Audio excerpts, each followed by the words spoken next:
Coming up on ATV News. Hogs were shot in Smithfield. Help law enforcement stop the killing. Helping people in the Philippines! They may be little, but they have big hearts. See what they're doing to help Haiyan victims. We're heading into Christmas break. Why is Aggie Blue Bikes busier than usual? I've got your 7-day forecast, but researchers may have found a way to predict big storms about 30 days in advance.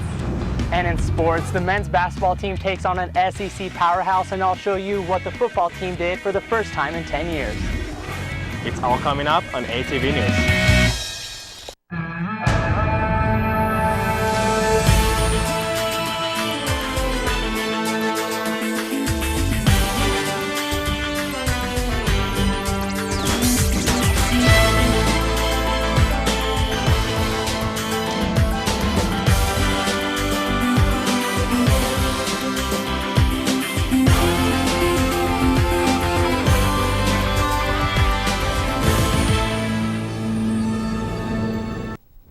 Welcome to this week's edition of ATV News. I'm Brianna Bodley. And I'm Cesar Abbott.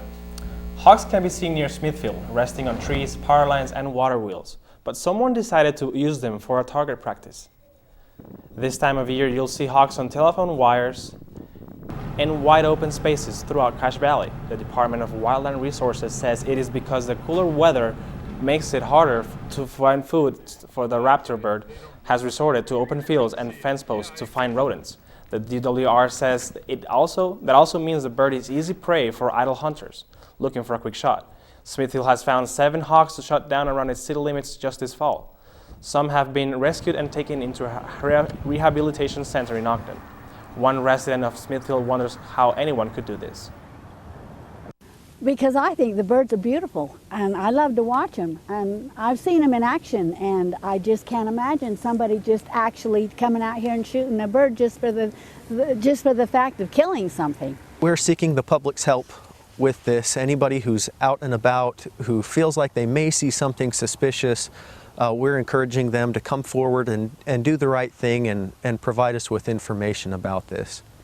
Officials say they are asking for your help in finding the person because they want this kind of thing to be prevented in the future.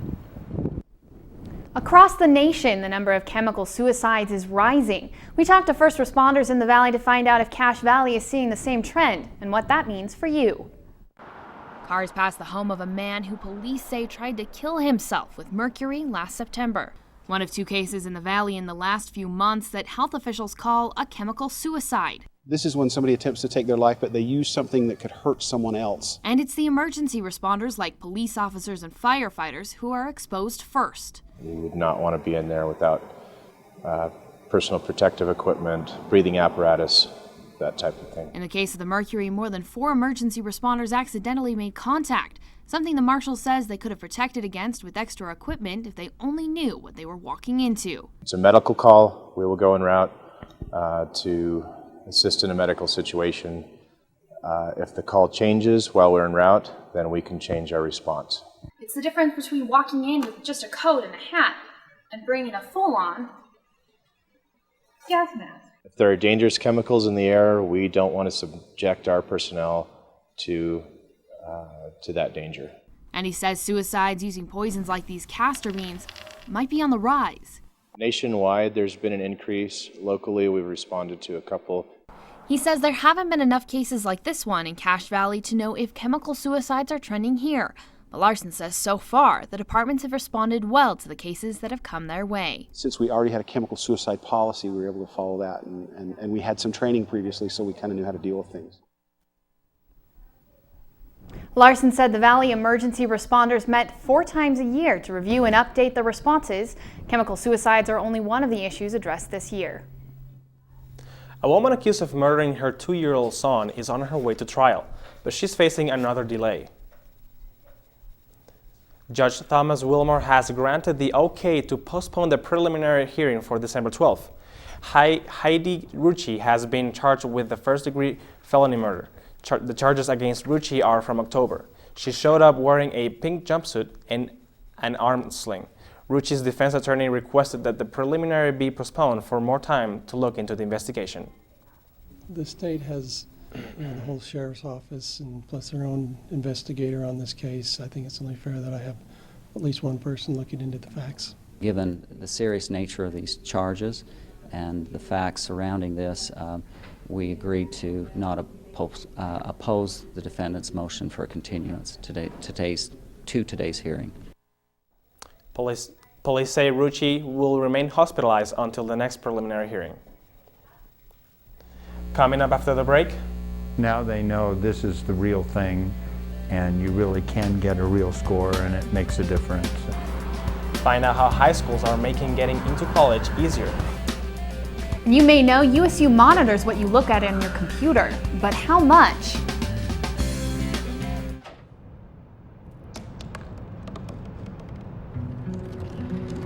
They said I couldn't dream. Called me a piece of trash and swore that's all I'd ever be.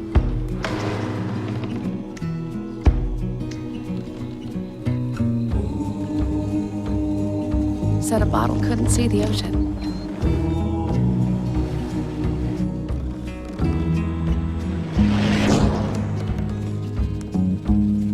Give up. Go back to the dumpster. But I didn't listen. I made my way.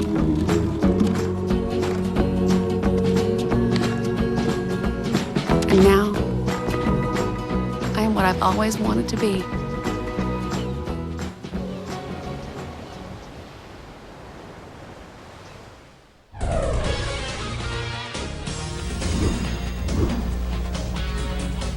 Welcome back. One high school placement exam can now provide more students a chance to go to college, and if you can pass it once, it won't cost you a dime. High schools throughout Utah will now offer the ACT test to juniors for free. The ACT test will now be offered to students in place of the U-Biscuit, a statewide exam that has been given to students measuring their progress through high school. Teachers say that this is a better option for students. This is a more meaningful test for students than a U-Biscuit, and it serves a purpose. They get to use it for college applications. And even if it doesn't end up being the score that they want, it's a first-time trial, so it does help them out. The test is only offered to juniors in high school, so testing day means everyone else gets the day off. If you're one of the many people who use Blue Zone, the USU security team is protecting your computer from hundreds of hacking attempts every day. But lots of students think that the security team also monitors what they do online. We sent our Jenna Lynn to show you what all the team is actually doing.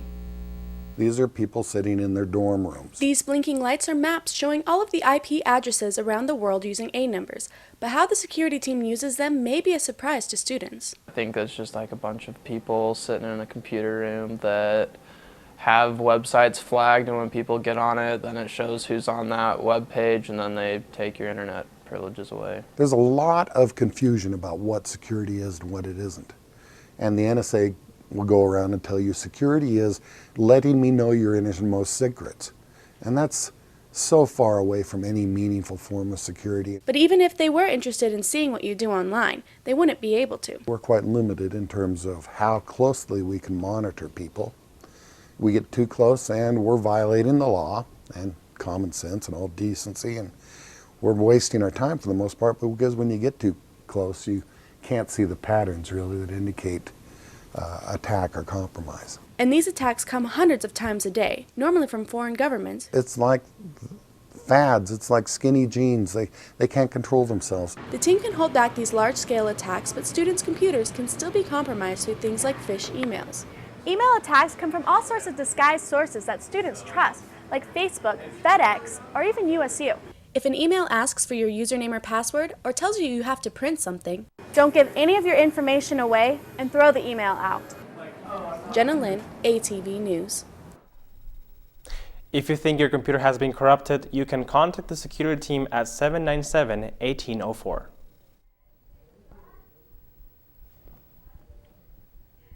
Santa's elves are in Logan this holiday season, except these elves don't make toys. They refurbish them.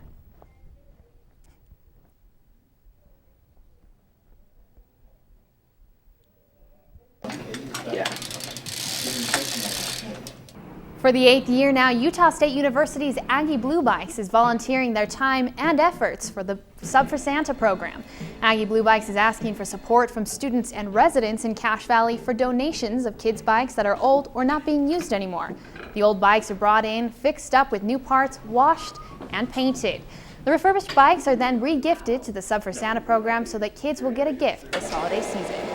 Kids are the best bikers. I mean, I dare anyone who's our age or older to bike as much as their niece or kid or anyone else does. I mean, kids get out bike them every day. Like nobody keeps up with bikes like kids do. So I think they're the best people to give bikes to. This year, 32 bikes have already been donated to Aggie Blue Bikes. They say they will be able to refurbish 25 of them. People in the Philippines are recovering from the damage of Typhoon Haiyan, and they're getting some help from local 5th graders. Edith Bowen laboratory students held bake sale in the hub on Friday, and ATV's Eric Jumblot shows you the sweet details. Bake sale! Helping people in the Philippines! Most items under a buck at the hub! These students from the Edith Bowen Laboratory School are excited, and it's not just because they get to skip class. Today we are raising money with a bake sale to send to the Philippines to help the people who were affected by the typhoon. 3 USU alumni, Lissa Bevan, McCall Eldridge, and Morgan Parrish, were living in the Philippines when Typhoon Haiyan hit the islands. Now they are giving back. One of our neighbors is one of the 3 alumni that's trying to help by buying medicine and food and water for the Filipinos so that they can have support. So these students sold all kinds of baked goods on Friday, and they're going to give the money they earned to the alumni so they can use it to help out in the Philippines. We have cookies, cupcakes, muffins, all kinds of stuff. These baked goods that these students from Edith Bowen are selling were so tempting I really couldn't resist, but it's okay because it's going towards a good cause. Thank you, appreciate it. And even though these girls are young, they know the cause they're raising money for. If something like this happened to me, I think that I would like somebody to help me too. Eric Jungblut, ATV News. The group said $1 goes a long way in the Philippines and can buy anything from a haircut to several fried fish, so every dollar raised counts. Coming up next, Victoria Hepworth has your Cache Valley weather report. And the current temperature in Logan is 46 degrees.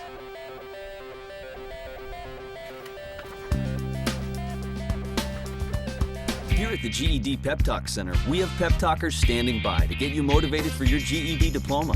Text the name Terry to 69222 for a sympathetic pep talk. You show people what you really are. Or for a gentle pep talk, text the name Deborah. You know you're going to make people very proud of you. And if that's not enough, text the name Danny for an extreme pep talk. Prove everyone wrong. Show them you're the boss. Get your GED pep talk and find free GED classes. Text the name of the person you want a pep talk from to 69222. Look at me. Hey. Raymond, look at Mommy. Maybe the light hurts his eyes. Maybe she's just not hungry. Maybe he can't hear us. Maybe we're not stimulating him enough. Maybe it's a phase.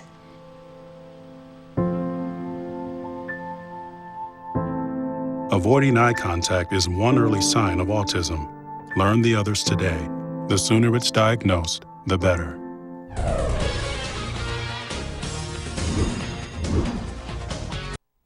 Welcome back, Cache Valley. So Victoria, I have to ask, when are we going to get that big winter storm? Well, here at ATV News, we only get the 7-day forecast, but researchers on campus over in the USU Climate Center are actually researching ways that we could find out when that big storm was coming about a month before it even happens. Let's take a look. So these are the kinds of this is the jet stream, and these are the kinds of atmospheric patterns we're looking at, changes in how we... By looking at these jet streams and climate patterns, Dr. Davies is able to see the changes in the atmosphere, showing us the chances of a storm. We're seeing across the globe an increase in extreme precipitation events. And what we're investigating is ways to identify why that's happening, and then trying to understand if that's connected to global climate change. The research that they're doing here at the Janet Quinney Lawson Building may just determine when the next snowstorm may hit out here. We hope to be able to give the general public an idea a better long-term idea of specifically where they're at, what they can expect for a longer time frame than just 2 weeks. So a good example would be the tornado outbreak that just happened a few days ago in Illinois and Michigan. And at this time of year, the third week of November, that's pretty unusual. So our hope would be to apply the technique we've developed to a climatic-based model and then be able to say something like, okay, we expect in the next 30 days the upper Midwest will see an increased probability of extreme precipitation. Davey said that while this helps to give advance notice of oncoming storms, it's not a weather forecast. But he says it could be a useful tool sometime in the future. And it's turning out to be promising. So now applying that same technique to the world of extreme precipitation, we're finding the same result. Dr. Davies said in the future sometime they hope to pinpoint exactly where storms will happen instead of just the region. And speaking of a region with lots of precipitation and moisture, take a look over here in the east. They are getting a great big storm. Some states are completely covered. It's a big giant storm and it's reaching from the top of New York all the way down to Florida. And 4 people have already lost their lives because it's such a crazy storm. Even Texas is getting a piece of it right here. But over in our region, it's pretty empty. We've got nothing. Well, maybe not nothing. Let's take a closer look. There's not a lot going on, just a few speckles here and there, but it's nothing compared to the monster storm in the east. For the next 3 or 4 days, it's going to be dry, cold but dry. And let's take a look at the 7-day forecast to see just how cold it will get. For tomorrow, Turkey Day, and the next day and even the next day, it's going to be the same. Pretty much how it looks today, sunny and partly cloudy. And finally, on Sunday, it looks like we might get some snow. There's a 50% chance of it, and 20% chance of rain over here and 40% over here, which means that the snow will probably be gone by then. The chance of heavy winds also picks up on these 3 days, 8 miles per hour, and over here getting into the double digits on these 2 days. As far as temperatures go, tomorrow is the only day that reaches the mid-50s. Well, that and Turkey Day, it's going to be pretty warm. For those of you who are camping out on Black Friday, you lucked out, kind of. At least compared to the rest of the week, it'll be a few degrees warmer. 30 degrees is still cold, so I don't envy you at this point, unless you get a killer deal. And speaking of killer, Tuesday night's going to be freezing, 19 degrees. At least it will be warm for our football game. That's exciting. Yes, That's really final home football game of the season where we can clinch a spot in the Mountain West Championship game. So that should be exciting. Yep. Coming up after the break, the volleyball team plays its makeup game against Air Force, and we'll take a look back at the football season that was. Look at me. Hey. Raymond, look at Mommy. Maybe the light hurts his eyes. Maybe she's just not hungry. Maybe he can't hear us. Maybe we're not stimulating him enough. Maybe it's a phase.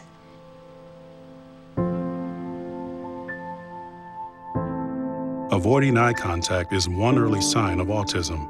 Learn the others today. The sooner it's diagnosed, the better.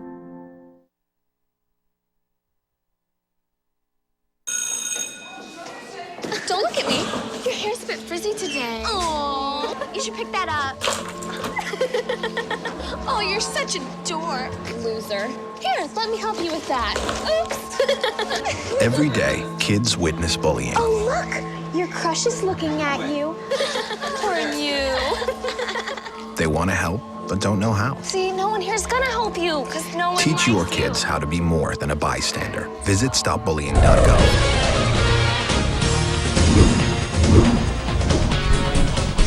Welcome back, I'm Jason Borba. It was a busy weekend in Aggieland as football, men's and women's basketball, and volleyball were all in action. Let's not waste any time and get straight into the highlights.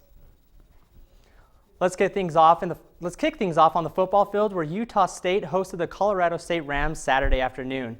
This was the first game for USU after becoming bowl eligible against UNLV 2 weeks ago. Rams running back Capri Bibbs entered the game having rushed for over 200 yards in the last 3 games, and the Aggies were hoping to end that streak. The game would be a defensive battle with the Aggies getting an interception by Zach Vigil on the Rams' first possession. Nick Diaz would get this 24-yard field goal for the first points in the game with only 26 seconds left in the first half. The Aggies would score again in the third quarter on this 1-yard run by Joey DiMartino. USU would get one more field goal after Nick Vigil intercepted this Rams pass in the closing minutes of the fourth quarter. The Aggies would win 13-0, shutting out an opponent for the first time in 10 years. A big point of emphasis this week was stopping Capri Bibbs. Past few weeks, he's been going off, and we did a pretty good job of that today. So proud of our guys, the focus that they showed, the resiliency that they showed, and finding a way to make a play and make a touchdown. The USU win, coupled with a Boise State loss against San Diego on Saturday, means the Aggies now control their destiny in the Mountain West Division. All USU needs to do is beat Wyoming this Saturday, and they will clinch a spot in the Mountain West Championship game. The men's basketball team hosted Mississippi State from the SEC Saturday night, and only the second ever meeting between the two schools. The first was in Mississippi, December 31st, 2011. For the first 10 minutes, the Aggies and the Bulldogs played a physical game that resulted in a 17-16 lead for Utah State, but that's where things changed. The Aggies would get a three-pointer from Spencer Butterfield, and then they would get another one from Preston Medlin. And then Butterfield would get one more three-pointer as USU went up 13 at halftime. The second half was more of the same as Medlin dropped 4 threes in the game, and Butterfield added 3 of his own. The Aggies' lead was never less than 8 points as they cruised to an 87-68 win behind 52% shooting as a team. They're great shooters and everything, and we always need them. They're always there. They're making threes. I feel like our offense was great, and we set a lot of good screens and got a lot of guys open, so that really helped us tonight. The Aggies are 4-0 for the first time since 2008. USU will take on Weber State tonight, and then they battle BYU Saturday at the Energy Solutions Arena. The volleyball team had 2 games on the road last week, and they have nothing to show for it. But they returned home last night to take on Air Force in a game that was rescheduled due to the government shutdown. The first 2 sets of the match were hard-fought and close, with each team taking away a win in the first 2 sets. In the third set, it was a tight one again until the Aggies went on a 5-0 run following this block. USU won 25-14. Caitlin Van Off got things going in the 4th set with this kill, and the Aggies never looked back as they won the 4th set and the match. And Aggies moved to 2011 overall and are now in 3rd place in the Mountain West. USU plays their final regular season match this Wednesday at home against the Nevada Wolfpack. The football season is coming to an end, and here at ATV Sports, we thought it'd be nice to sit down and reflect with Chucky Keaton on the season that was. Here's a piece from my exclusive sit-down interview with the star quarterback. Thanks, Chucky Keaton, for joining us on ATV Sports. It's no problem. It's great to be here. How do you think the season has played out so far for Utah State? So far, it's definitely been a journey. We lost our first game, of course, and we've had a couple of heartbreaking losses, and but at the same time, this team's been able to bounce back, and we've put ourselves in position to make it to a 3rd straight bowl game, which is an incredible feat, especially for the history that we've had at Utah State. We've done well. We do have the 1 loss to Boise State, which is still kind of going to haunt us a little bit. Even though we wanted perfection and we still look for perfection, I'd say we've been doing a pretty good job so far. There was a lot of hype coming into the season surrounding you with the Chucky for Heisman campaign the school was putting on. How did you feel to be part of that? First of all, it's an honor to just represent the school, especially for such a prestigious award like the Heisman. And I'm definitely excited, or I was excited whenever I was still playing about it. But at the same time, it's not just me. Yeah, it's my name on it, but I can't do it without the guys around me. Against BYU, you got hurt. Did you know it was going to be season-ending when it happened? What was going through your mind? I knew it was a different type of pain. Never experienced it before. And generally, I'd like to say I'm decent with pain, but this was definitely something different. I just knew it hurt, and that was about it. It was definitely something I'm not going to forget. How do you think the team has done stepping up in your absence, especially Daryl Garrettson? Daryl's definitely been producing. That's a lot of pride that I have in him and what he's been doing. And with this team, kind of treats him like as their kid as well, just because they know he's stepping into a big role, and he's a key piece to the offense, not just the offense, but the entire team. Will you be the Week 1 starter next season against Tennessee? It's so far down the road, though, I can't really even say that. I gotta worry about walking normally first, and then hopefully getting back to running. So, crawl before you walk, walk before you run. That was quite an interview. We haven't heard from Chucky for a long time. Yeah, since the injury, he's been really quiet, so it was nice that he sat down with us and gave us a little recap of how he thought the season went. And then before I go, also worth mentioning, the women's basketball team beat Idaho State 78-66 on Friday night, and they're still perfect too. So it's been a good week for Utah State sports. Awesome. Great. Thanks so much, Jason. Coming up, Aggies are singing, and not just for the bragging rights. See how much they can bring home. You wouldn't let money just blow out of your house. So when your AC or heater is on, make sure the doors, windows, and fireplace flue are shut tight. If you're headed out, turn down the AC or lower the heat by 10 degrees. And always keep your water heater set at 120. A little bit of common sense goes a long way. Get more great tips at energysaver.gov.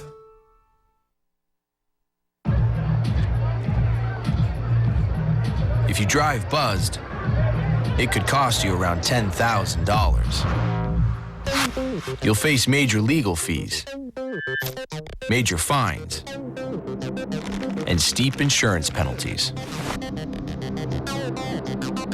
You could lose everything. Buzzed, busted, and broke, because buzz driving is drunk driving.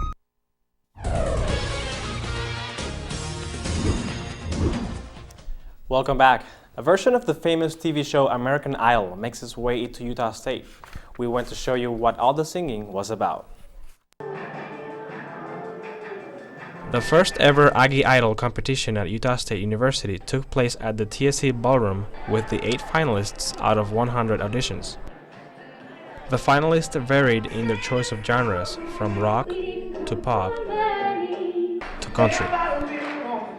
The contestants were judged by professionals with musical background, allowing them to receive suggestions to improve themselves.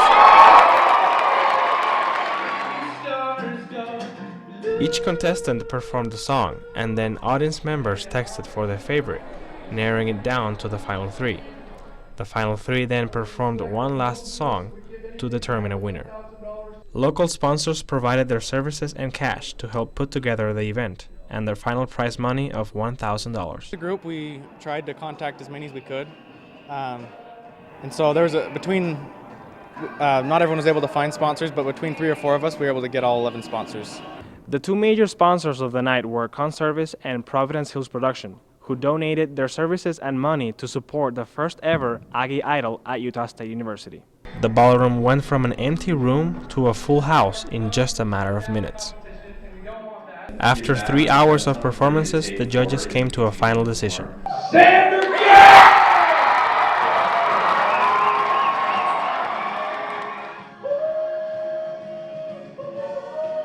This whole experience has been both humbling and overwhelming for Sander. Cesar Abbott, ATV News. Organizers say they are pleased with how the event turned out and hope to continue it in the future. The next generation of video game consoles is finally here. The PlayStation 4 hit shelves on November 15th, and the Xbox One was released last Thursday. People started lining up outside of Best Buy as early as 6 in the morning for the midnight release of the Xbox One. It was a cold Thursday night, so people had to stay in line, had to find a way to stay warm. Many covered themselves in blankets from head to toe, others set up tents, and some even played soccer. There was about 30 people in line once midnight rolled around, but only 16 were lucky enough to get their hands on the Xbox One. Now, if you didn't get an Xbox or a PlayStation, don't worry. Both Microsoft and Sony said that the consoles will be in stock during the holidays. Thanks for tuning in this week. Be sure to tune in next week for Cash Rendezvous. Have a good day, Cache Valley.